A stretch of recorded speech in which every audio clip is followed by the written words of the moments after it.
लोग इंग्लिश में कॉन्वर्सेशन करते हैं तो वो बार बार वेरी को यूज करते हैं. They are using very all the time. Stop using very all the time and try to use these other alternatives for spoken English to sound more fluent and natural in English, right? So it makes your English very weak. ये आपके English को बहुत कमजोर बनाती है, right? Fluency के लिए आपके पास कुछ some powerful words होने चाहिए, some interesting words होनी चाहिए, right? कुछ impressive and attractive words होनी चाहिए. You will develop your vocabulary, you will enhance your vocabulary greatly and significantly. Exhausted. मैं बहुत ज्यादा थका हुआ हूँ. I'm very exhausted. I'm thrilled.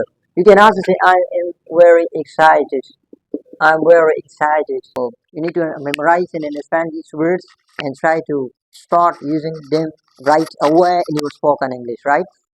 Hey everyone, and welcome back to my channel. Are you still using very all the time? It's the right time to level up your spoken English. Get rid of very, stop using very all the time and try to use these other alternatives for spoken English to sound more fluent and natural in English, right? Let's get started. इस lesson में हम discuss करेंगे कि ज़्यादातर जो लोग English में conversation करते हैं तो वो बार बार वेरी को यूज़ करते हैं. They are using very all the time. They are frequently using the word very. So it makes your English very weak. ये आपके इंग्लिश को बहुत कमज़ोर बनाती है, राइट?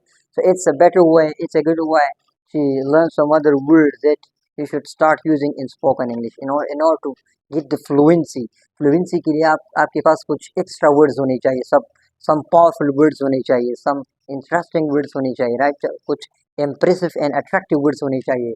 आपको बार बार you should never use very all the time. आपको बार बार very use नहीं करना चाहिए, right? So ये जो words है ना, हम इसको replace करेंगे some other words के साथ जिसकी वजह से आपकी vocabulary में और भी डेवलपमेंट आ जाएगी. You will develop your vocabulary, you will enhance your vocabulary greatly and significantly. Believe me, ठीक है? तो सबसे पहले हमारे पास जो वर्ड है वो है very cold. Very cold. You can say it's very cold today. It's very cold today. आज मौसम बहुत ज़्यादा ठंड है, ठीक है ना? फॉर एग्जाम्पल यहाँ बहुत ज़्यादा ठंड है आज. तो इसके लिए आप किस वर्ड को यूज़ करेंगे? Stop using very. ओके, इस वर्ड को आप यूज़ करो. Freezing. You can say it's freezing today. यानी आज मौसम बहुत ज़्यादा ठंडा है, राइट? आज मौसम बहुत ज़्यादा ठंडा है. इसके लिए आप बोलेंगे it's freezing outside. It's freezing outside. Okay, it mean अगर आपको बहुत ठंड लग रही है तो आप बोल सकते हैं आई एम फ्रीजिंग टुडे. मुझे आज बहुत ज़्यादा ठंड लग रही है. I am freezing today, right? Second number पे हमारे पास जो वर्ड है वो है वेरी हॉट.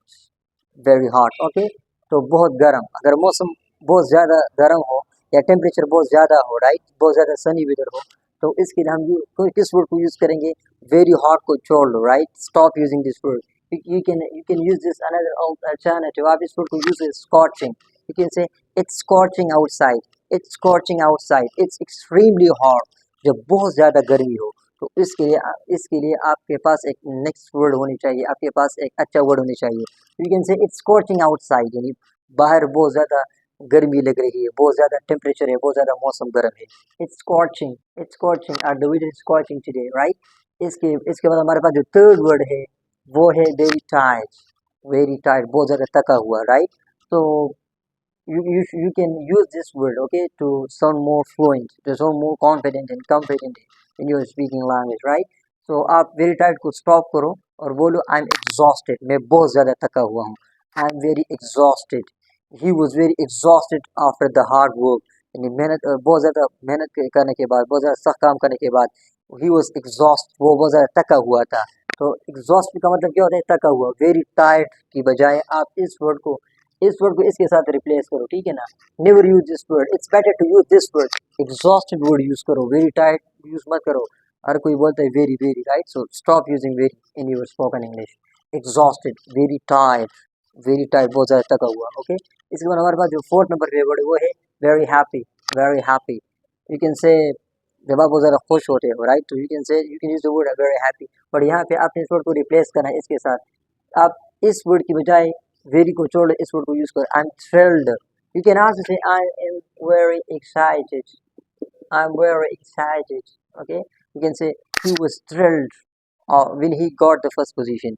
जब उसने पहला पोजीशन हासिल किया तो वो बहुत ज़्यादा थ्रिल्ड था, वो बहुत ज़्यादा एक्साइटेड था, वो बहुत ज़्यादा हैप्पी था. He was extremely happy. जब आप एक्सट्रीमली हैप्पी होते हो तो आप थ्रिल्ड होते हो, आप एक्साइटेड होते हो, ठीक है ना? तो आप कह सकते हो कि when I got my job I was thrilled. जब मैंने नौकरी हासिल की तो मैं आई वाज थ्रिल्ड. मैं बहुत ज़्यादा पुरजोश था, मैं बहुत ज़्यादा हैप्पी था, आई वाज थ्रिल और आई वाज एक्साइटेड।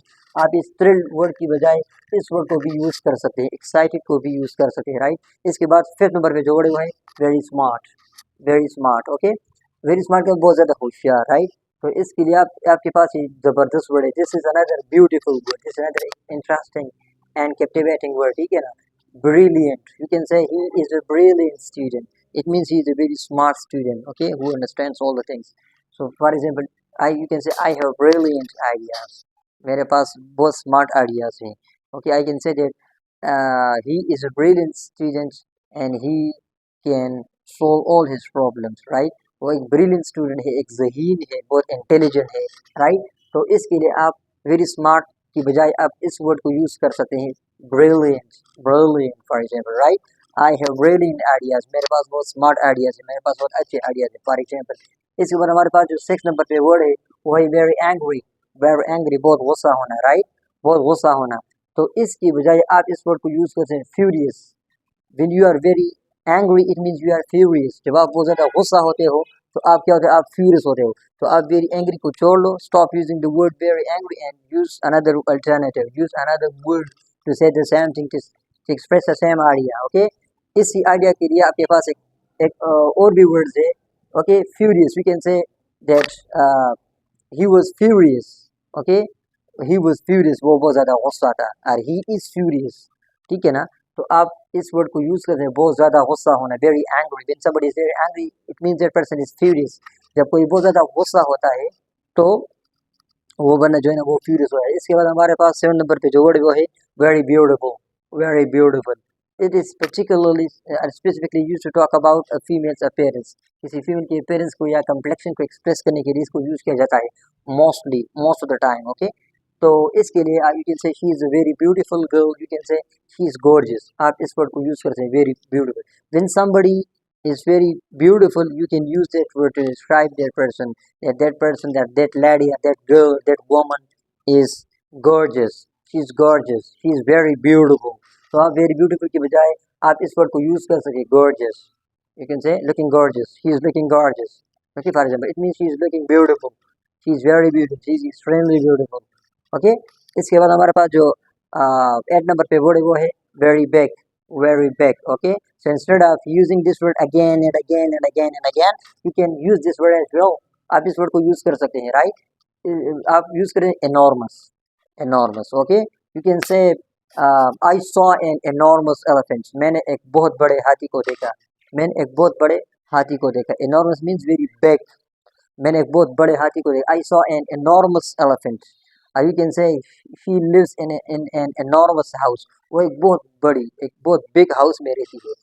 इसके अलावा you can say कि the company made an enormous profit last year, उसी कंपनी ने जो है ना लास्ट ईयर पिछली साल उन्होंने उस कंपनी ने बहुत ज़्यादा रकम कमाया, बहुत ज़्यादा मुनाफा कमाया, प्रॉफिट कमाया, right. enormous profit, enormous house, ठीक है ना। ये हमारे पास कुछ वर्ड्स है, okay. enormous elephant for example, I saw an enormous elephant for example, very big. तो इसी वर्ड के लिए आप इस वर्ड को स्टार्ट करना, यूज करना स्टार्ट करो, राइट। enormous बहुत बड़ा, तो you can use this word enormous। You can also use the word gigantic, बहुत बड़ा, gigantic, ठीक है, राइट। इस तरह तो कुछ और वर्ड्स भी हैं सिनोनिम्स, राइट। इसके बाद हमारे पास 9 नंबर पे जोड़े हुए very small, very small, very small की बजाय बोल सकते हैं tiny, tiny, tiny. For example I can say that ants are tiny, ये जो एंट्स होते हैं, चिविंडिया होते हैं, ये बहुत ज़्यादा स्मॉल होते हैं, बहुत छोटे होते हैं।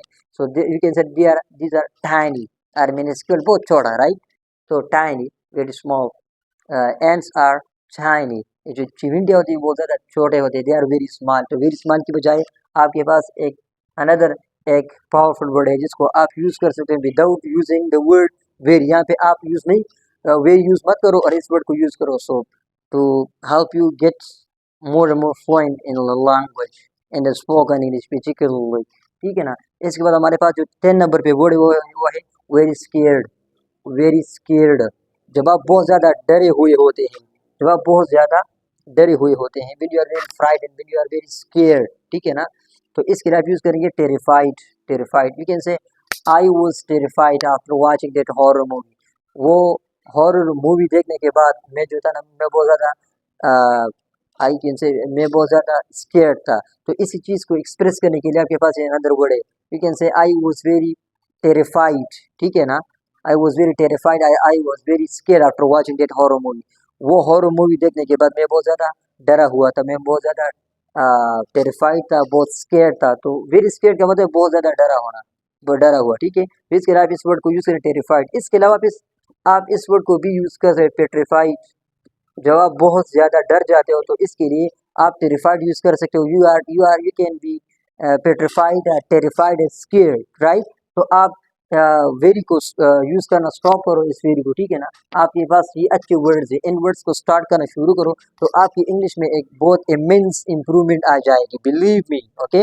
I can challenge you, right. आपकी इंग्लिश में बहुत बड़ी इंप्रूवमेंट आ जाएगी अगर आप इन वर्ड्स को यूज़ करो। वेरी की बजाय आप इन वर्ड्स को यूज़ करो तो आपकी इंग्लिश जो है ना वो बहुत ज़्यादा वो to help you speak English just like native speaker, बिल्कुल नेटिव स्पीकर्स की तरह to speak English like English people की तरह इंग्लिश बोलने के लिए आपके पास ये वर्ड्स होने चाहिए या कुछ और words. This is not the only list, okay, but we can have some more words as well. Again, it was all about these words. So don't forget to like, share, and subscribe for more English lessons. And see you in the next video. Till then, take care.